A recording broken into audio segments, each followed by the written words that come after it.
വലയുന്ന ഡൽഹിയിൽ കുടിവെള്ളക്ഷാമം രൂക്ഷമാണ്. ടാങ്കറുകൾ ജലമെത്തിക്കുന്ന സ്ഥലങ്ങളിൽ ജനങ്ങളുടെ തിക്കും തിരക്കും. നേരത്തെ നമ്മൾ റിപ്പോർട്ട് ചെയ്യാൻ ശ്രമിച്ച വാർത്തയാണ്. നിതിൻ അംബുജൻ സാങ്കേതിക പ്രശ്നങ്ങളൊക്കെ പരിഹരിച്ച് നമുക്കൊപ്പം ചേരുന്നു. ഗുഡ് മോർണിംഗ് നിതിൻ അംബുജൻ, പറയൂ വിവരങ്ങൾ.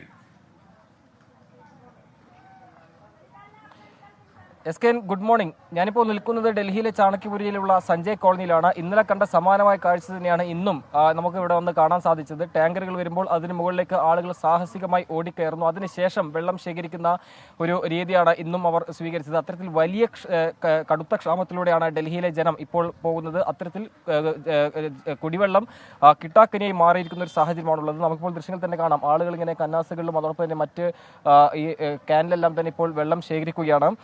അത്തരത്തിൽ കടുത്ത ജലക്ഷാമത്തിലൂടെ ഡൽഹി പോകുമ്പോൾ ഉഷ്ണതരംഗവും അതിരൂക്ഷമാകുന്നു. ഈ ഒരു പ്രതിസന്ധി എങ്ങനെ മറികടക്കാൻ കഴിയുമെന്ന ചോദ്യമാണ് ഈ കോളനിയിലെ ആളുകളെല്ലാം ചോദിക്കുന്നത്. ഇന്നിപ്പോൾ രാവിലെ 8:00 ആദ്യ ടാങ്കർ എത്തിയത്. ഇനിയിപ്പോൾ 11 മണിയോട് തന്നെ രണ്ടാമത്തെ ടാങ്കർ എത്തുമെന്നാണ് അറിയിച്ചിരിക്കുന്നത്. അങ്ങനെ മാധ്യമങ്ങളിൽ വാർത്തയായതിനു ശേഷമാണ് പിന്നീട് അധികൃതർ കാര്യമായി ഇവിടേക്ക് വെള്ളമെത്തിക്കാനുള്ള നടപടികൾ സ്വീകരിച്ചതെന്നും ഇവർ പറയുന്നു. പ്രദേശവാസികളെല്ലാം തന്നെ വലിയ പ്രതിഷേധമെല്ലാം തന്നെ കഴിഞ്ഞ ദിവസം രേഖപ്പെടുത്തിയിരുന്നു. കാരണം ഈ കടുത്ത ചൂടിലും കുടിവെള്ളം കിട്ടാത്ത സാഹചര്യമാണ് ഉള്ളത്. ഈ ഒരു പ്രതിസന്ധി എങ്ങനെ മറികടക്കുമെന്നുള്ളൊരു ചോദ്യമാണ് ഇവർ ഉന്നയിക്കുന്നത്. അതോടൊപ്പം തന്നെ എടുത്തു പറയേണ്ട ഒരു കാര്യം, ഇപ്പോഴത്തെ സാഹചര്യത്തിൽ ഈ ഡൽഹിയിലെ രാഷ്ട്രീയ സാഹചര്യം അങ്ങനെ ഈ ഒരു കുടിവെള്ളത്തെ തുടർന്ന് ഇപ്പോൾ ആരോപണ പ്രത്യാരോപണങ്ങൾ ഉന്നയിക്കുകയാണ്.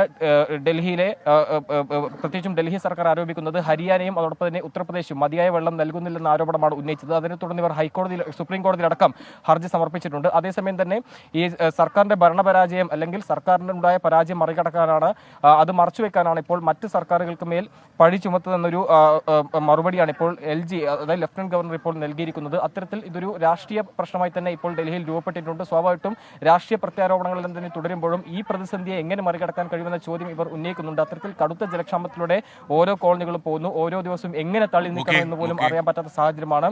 ഒരു ടാങ്കർ വന്നാൽ പലർക്കും 1-2 കന്നാസുകൾ മാത്രമേ വെള്ളം ലഭിക്കുന്നുള്ളൂ. അത്തരത്തിൽ വലിയ പ്രതിസന്ധിയിലൂടെ ജനം പോകുന്നു.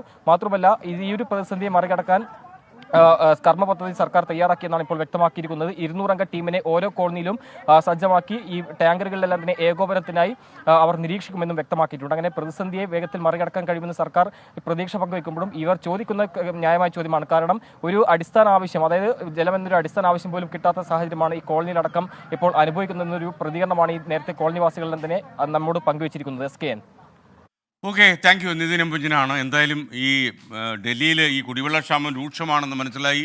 ഭാവിയിൽ ഒരുപക്ഷെ ഈ കുടിവെള്ളത്തിൻ്റെ പേരിൽ നമ്മുടെ രാഷ്ട്രീയ കക്ഷികളൊക്കെ തന്നെ പോർവിളിക്കുമ്പോൾ അതൊരു പുതിയ പൊളിറ്റിക്കൽ അധ്യായമായി മാറുന്നത്. പൊളിറ്റിക്സ് ഓഫ് ഡ്രിങ്കിങ് വാട്ടർ, അങ്ങനെ ഒരു രാഷ്ട്രീയമാകാമല്ലോ ഇപ്പോൾ.